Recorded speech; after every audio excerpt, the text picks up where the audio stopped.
Hello বন্ধুরা, চলে এলাম আমরা একটা নতুন ভিডিও নিয়ে।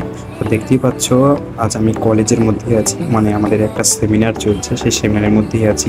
এই দেখো আমার বন্ধু বান্ধবরা, মালাকারকে দেখো, মানে আমার এই বন্ধু মালাকার পোস্টটা দিচ্ছি। ওদিকে আমাদের দুজন বান্ধবী আছে, এদিকে দেখো আমি।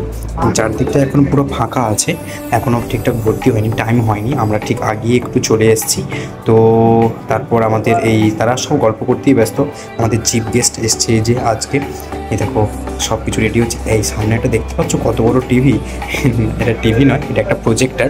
এটার মাধ্যমেই আমাদের আজকে যে বিষয়টা, সেই বিষয়টা আমাদের শেয়ার করবেন আমাদের ভিজিটার ম্যাম বা স্যার, যে নিয়ে আসবেন আজকে।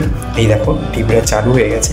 তো আজ কিছুক্ষণ ওয়েট করা যাক আমাদের চিফ গেস্টের জন্য, তার জন্য অপেক্ষা করা হচ্ছে। তো তিনি এলেই হচ্ছে আমাদের আজকের প্রোগ্রামটা শুরু হবে। চলো।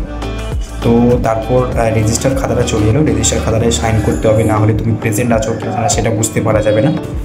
আমাদের চিফ গেস্টকে আমন্ত্রণ করে জানানো হচ্ছে, উনি আমাদের চিফ গেস্ট, যিনি হচ্ছে অর্থনৈতিকবিদ, এবং তিনি সমস্ত কিছু আমাদের আজকে শেয়ার করবেন, মানে মুদ্রা কীভাবে জিএসটি বানানো হয় সব কিছু নিয়েই আমাদের আজকের টপিক। এই টপিকটাই আমাদের বোঝাবেন। তো উনি প্রথমেই তার উনি ইন্টারাকশানটা দিলেন ওনার। প্রায় 3 ঘন্টার পর সেমিনারটা শেষ হলো। তো চলো আজকে এইটুকুই, টাটা।